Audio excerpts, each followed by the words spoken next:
भगवान को रिझाने का सरल उपाय क्या है? प्रभु को प्रसन्न करने का सरल उपाय क्या है? उत्तर, शांति, अव्यर्थ कालत्व,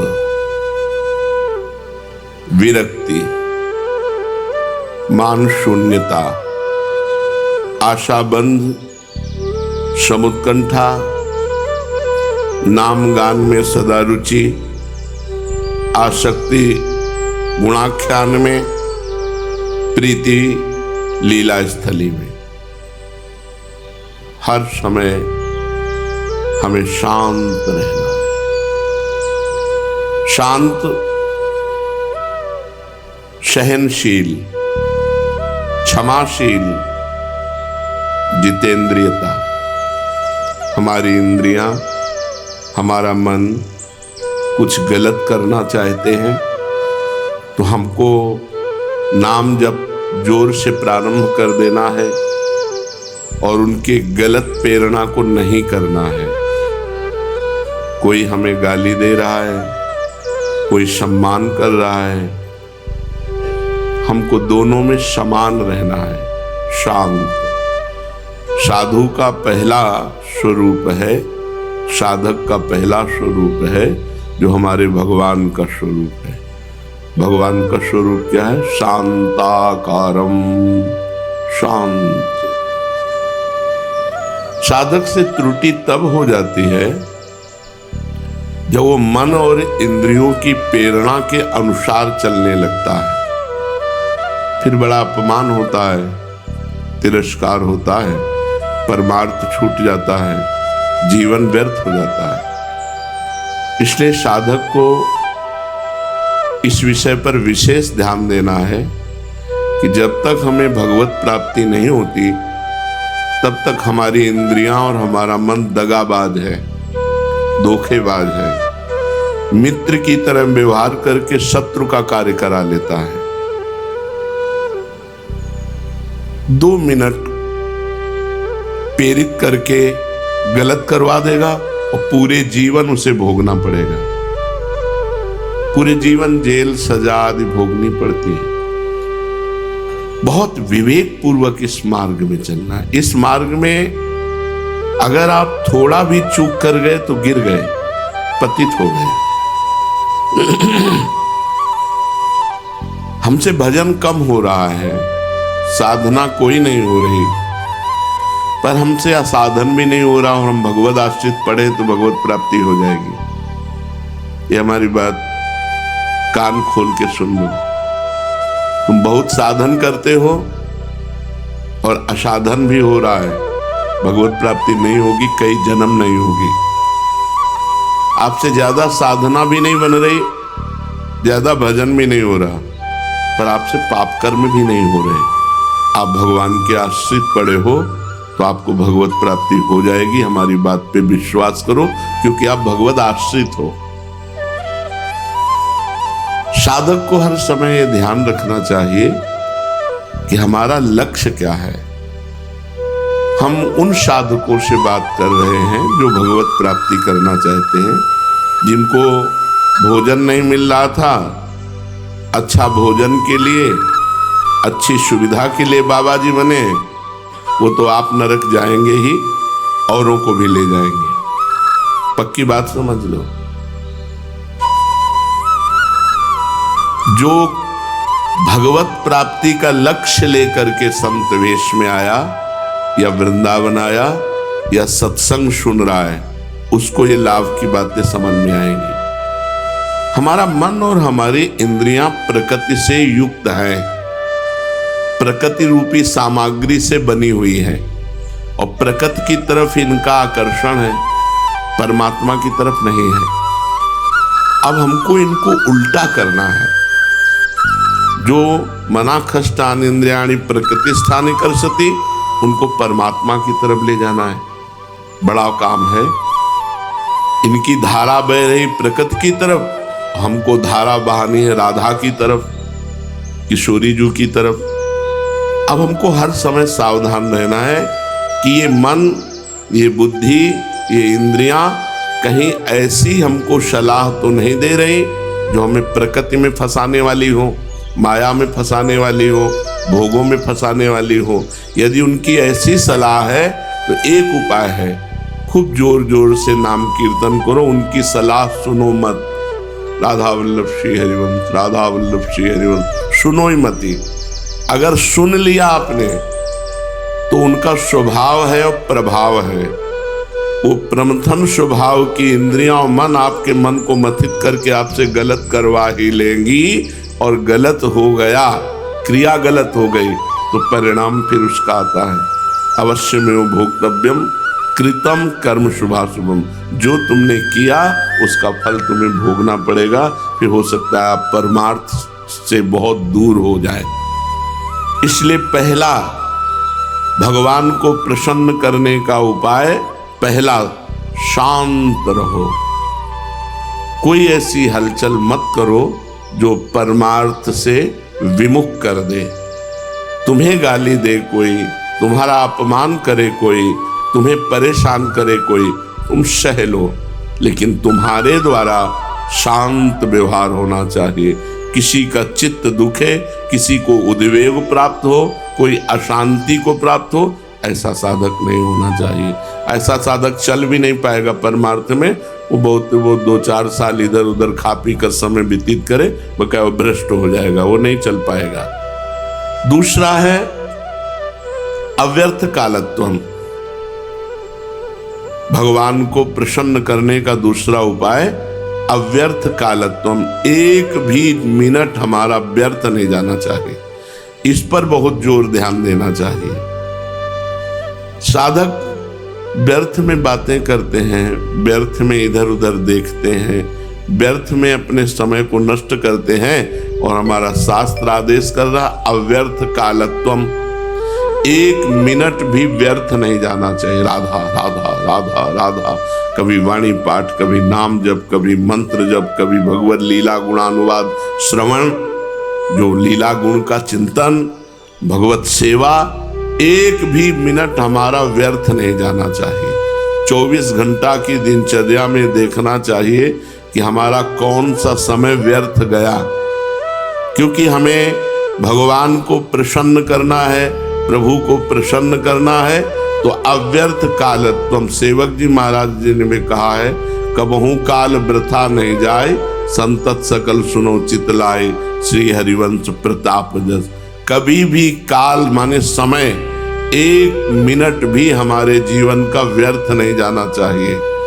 अगर एक मिनट का जीवन व्यर्थ चला गया तो वो मिनट जीवन में दोबारा नहीं मिलने वाला, गया।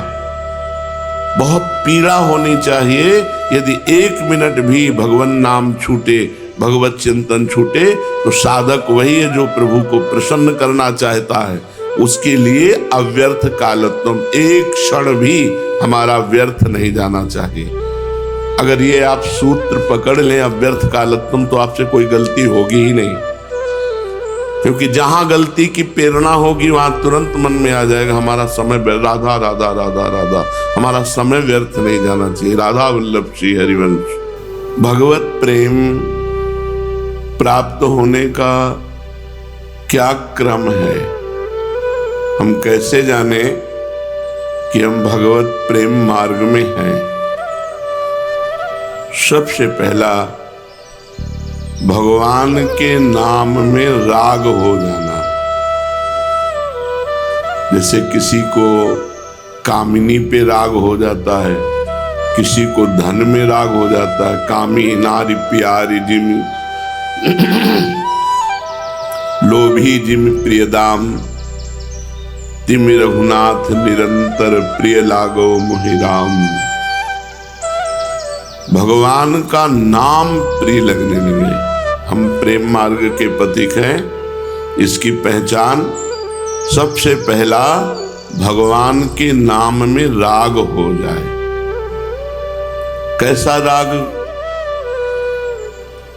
अगर हमको कहीं ऐसा महसूस हो कि आधा मिनट हो गया, नाम छूट गया, तो हमें व्याकुलता होनी चाहिए, हमें परेशानी होनी चाहिए।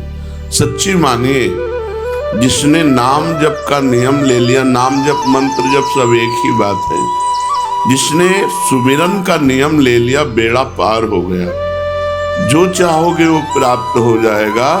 बस एक ही बात अपने दिमाग में रखनी है, भगवत स्मरण, नाम में प्रीति, मंत्र में प्रीति, जप में प्रीति, ऐसी प्रीति, ऐसा राग कि हमें थोड़ा भी विस्मरण असहनीय हो जाए।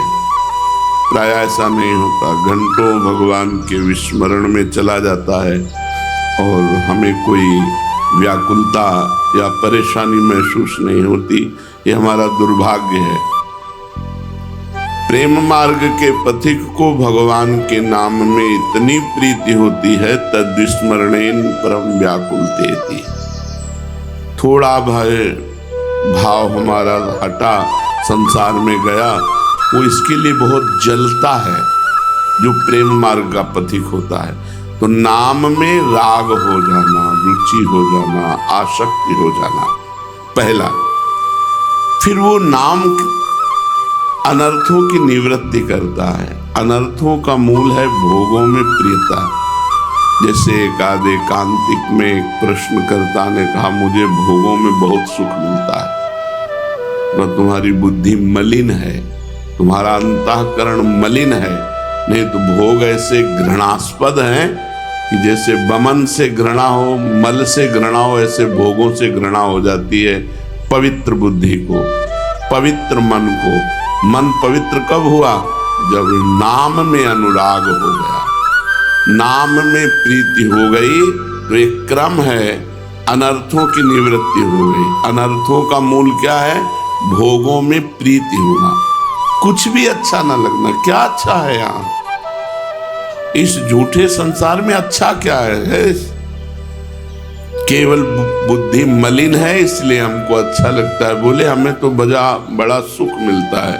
वो अपनी भाषा में कह रहा था, हमें तो बड़ा मजा मिलता है भोगों में। तो सजा के लिए भी तैयार रहो।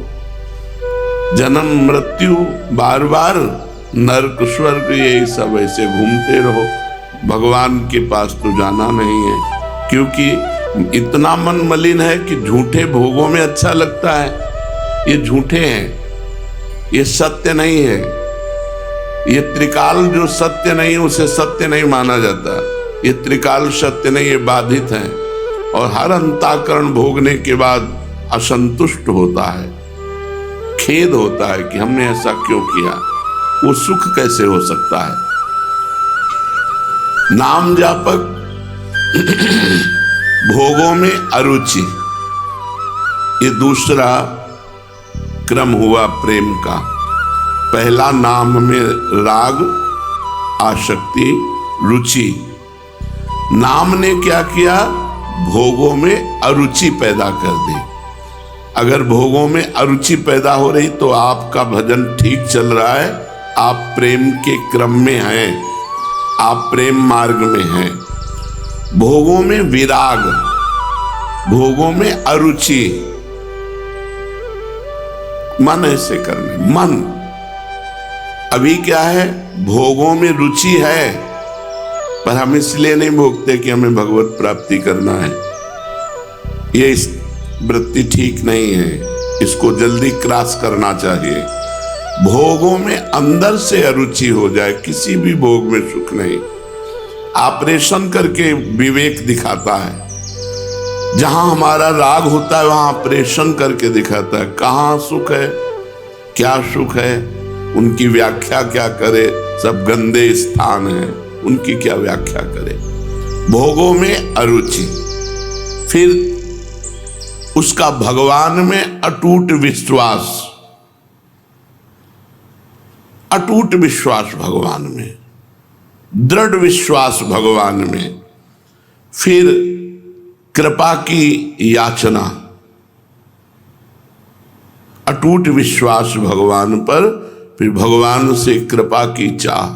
प्रभु कृपा कर दो, एक बार दर्शन दे दो, प्रभु कृपा कर दो, एक बार अपना हृदय में प्रेम प्रकाशित कर दो।